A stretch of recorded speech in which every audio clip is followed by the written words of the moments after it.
Chapter 3. Across the platform, Selene winced as Reyes' gunfire chipped away at the concrete column protecting her. Bits of powdered stone pelted her face as another unnaturally radiant bullet missed her by centimeters. She angrily wiped the grit from her cheek with the back of her hand before firing around the corner of the pillar with a blazing Beretta.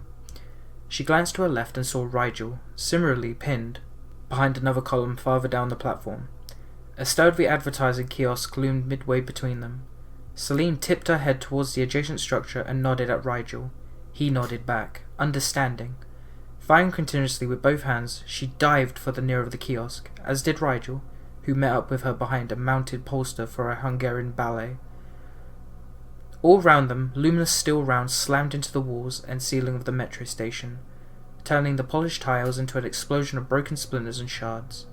Selene and Rigel hid behind the colourful kiosk, their backs pressed up against each other. "Whatever kind of ammo they're using," she exclaimed, her heated observation sounding like a whisper amidst a thunderous racket of gun bow. "I've never seen it before." "Likewise," Rigel replied, concern creased among the smooth planes of his perpetually youthful features, as if ordinary ammo wasn't dangerous enough for their kind. Selene slammed a fresh magazine to her right-hand Beretta and risked a peek around the edge of the kiosk. To her surprise, she saw that some handsome American youth tending to an uninjured human girl right in the middle of the platform. She raised an attentive eyebrow, impressed by the young man's courage, if not by his sense of self-preservation. "I've known vampires," she thought, "who were not so brave amidst gunfire." The tangy scent of the girl's spilled blood reached Selene's nose, causing her mouth to water automatically. None of that now, she told herself firmly. The drinking of innocent blood had been strictly banned for centuries.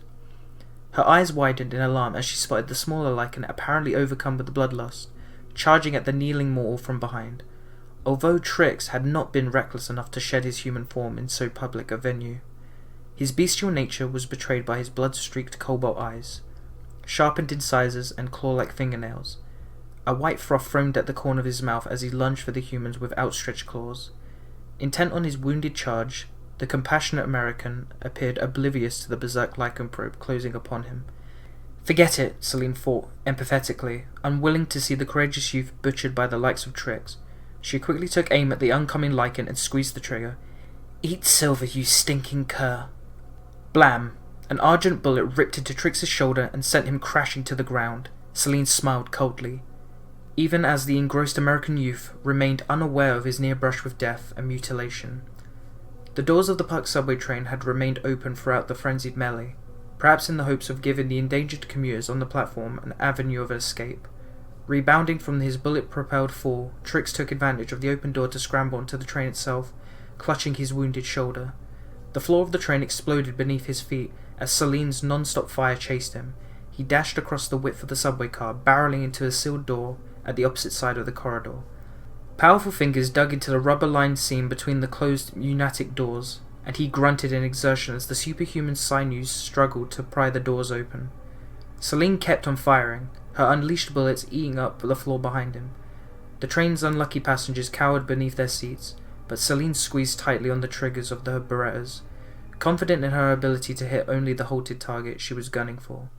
She had no intention of letting the injured Lycan escape with his life. Growing savagely, Trix made out one last ferocious effort and the closed metal door came apart with a whoosh of pressurized air. The Lycan hurriedly threw himself through the gap, dropping onto the subway track on the other side of the train. "Damnation!" Selene cursed, irked by her quarry's last-minute escape.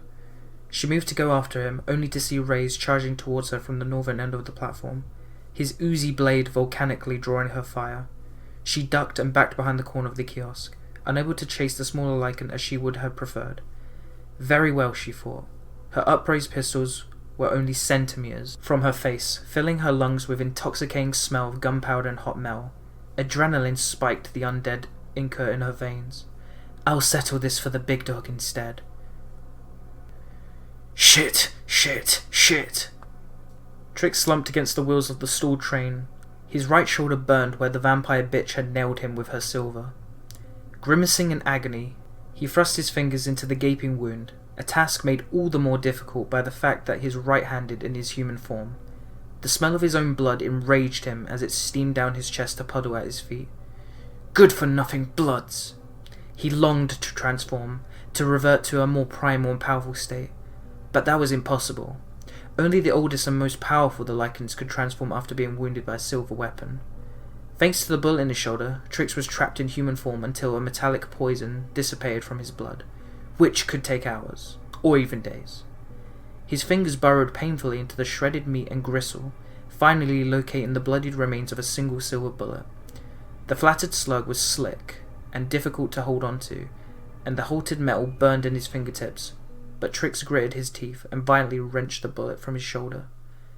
Steam rose from the fleshy pads of his fingers as they hissed and sizzled from contact with the silver, snarling at the back of his throat. He held the captured slug as far away as possible, hearing it clatter upon the metal tracks several meters down the line. "Son of a bitch!" he growled. Now he was pissed. Trix licked his scorched fingers and then slammed a fresh magazine to his own gun, a .44 Magnum Desert Eagle. He popped up behind the gap in the subway doors and fired through the train at the platform beyond. His feral heart beat in exultation as he saw that, to the right of his platform, Reyes was already strafing the vampire kiosk with automatic fury. "Friggin' bloods!" he raged, enthusiastically, adding his own luminescent fire to Reyes. Aboard the train, lily-livered humans trembled and pissed themselves, but Trix reserved the entirety of his seething contempt for the vampires themselves. "We'll teach those arrogant leeches to mess with our clan." In a moment of prudence, some unseen human had turned off the escalators leading to and from the platform. No matter, Nathaniel thought, racing down to the motionless steps at a blinding speed. His long black hair whipped behind him as he ran. The platform below rang with the sound of frantic gunfire. And to think I was afraid of missing all the action! The Lycan's guns assaulted the kiosk at right angles to each other, backing Selene and Rigel into a single narrow corner behind the targeted structure, which was rapidly being ripped to shreds by Lycan's ceaseless fire. Their situation, she realized, was swiftly becoming untenable. Despite her own predicament, though she couldn't help worrying about the safety of the heroic American, was he still unharmed, or had both he and the injured girl already perished in the hostilities? A pity our war had endangered innocent humans, she thought, with sincere regret. Just in time, a vigorous volley of fresh gunfire targeted Reyes, forcing the larger Lycan to turn tail and seek for shelter of a nearby subway car. Selene looked back over his shoulder to see Nathaniel descending the escalator, his trademark Walther pistol spitting out an unrelenting stream of silver bullets. Well done, she thought proudly, grateful for the timely intervention of the valiant death dealer. Nathaniel's fortuitous arrival was just what they needed to turn the tables on these revolting animals. "We have them outnumbered now." She and Rigel seized the opportunity to abandon the bullet-riddled kiosk, bolting across the platform to a less pulverized concrete pillar. She looked with concern for a handsome Good Samaritan and his injured charge, who were still dangerously out in the open. Amazingly, they were both still alive. But although Reyes had been driven off, his subhuman accomplice still lurked on the other side of the belugaed train. The muzzle of his handgun flared repeatedly. Blam! Blam! Blam! And a burst of incandescent ammunition caught Rigel across the chest.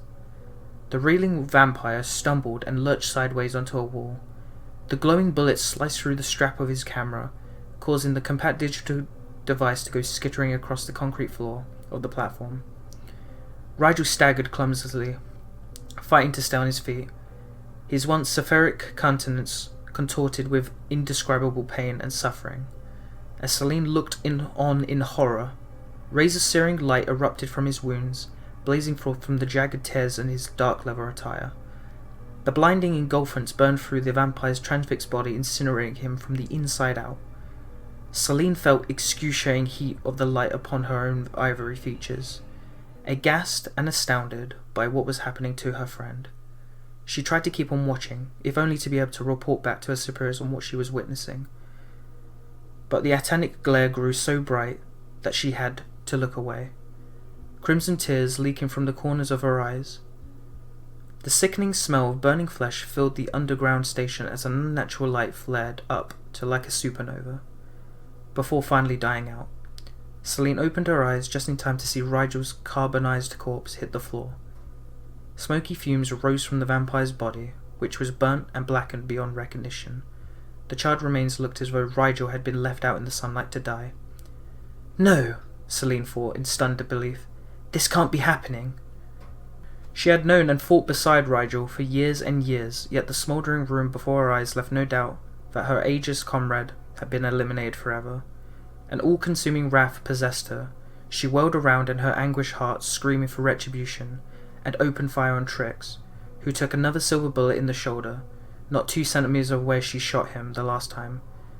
Does that hurt you, bastard? Selene thought vindictively, savouring the agonized expression on the Lycan's face. I hope it burns like hell. If only Silver acted as quickly as the Lycan's obscene new ammunition. The craven Lycan had clearly had enough. Relinquishing his position on the other side of the metallic blue subway car, he turned and galloped down the underground metro tunnel. Selene sneered at the Lycan's cowardice. Such craven behaviour was more like a jackal than a wolf. Run while you can, she taunted him silently. Despite overwhelming thirst for vengeance engulfing her soul, Selene retained the presence of mind to snatch up Rigel's fallen camera and quickly ejected the memory disk. Pocketing the disk, she discarded the camera before racing into the train after Trix. She charged down the centre aisle of the car, running parallel to the Lycan fleeing alongside the train. Through the windows to her right, she could see Trix making a break for the dimly lit tunnel ahead. She was tempted to fire him through the transparent glass window, but feared that a stray ricochet might kill or maim one of the train's human passengers. Mortals were strictly non-combative in the war, she thought, and Selene had always striven to avoid undue collateral damage. Not that she intended to show any such mercy to despicable lycanthropes outside the train. The memory of Rigel's smoking remains added wings to her heels as she sped through one of the car after another, sprinting like a leather-clad lightning past the shell-shocked humans cowering in their seats. She squeezed the grip of her Beretta so tightly that her fingers sank into the handle, leaving impressions in its high-impact polymer frame. She reached the end of the rear car and bared her fangs at Trix, came zipping around the back of the train and took off down the centre of the tracks. Perhaps he thought he could elude Selene amidst the Stygian recesses of the murky tunnel. Fat chance. Selene didn't even slow down before diving headfirst through the train's rear window. Glass exploded onto the tracks as she came soaring out the subway car, the back of her jet-black trench coat flaring out behind her like wings of some enormous vampire bat. She hit the ground like an Olympic-class acrobat, executing a flawless diving roll before springing up onto her feet. Gun in hand, she pursued the Lycan with all her preternatural strength and speed, plunging into the forbidding blackness of the tunnel without a second's hesitation.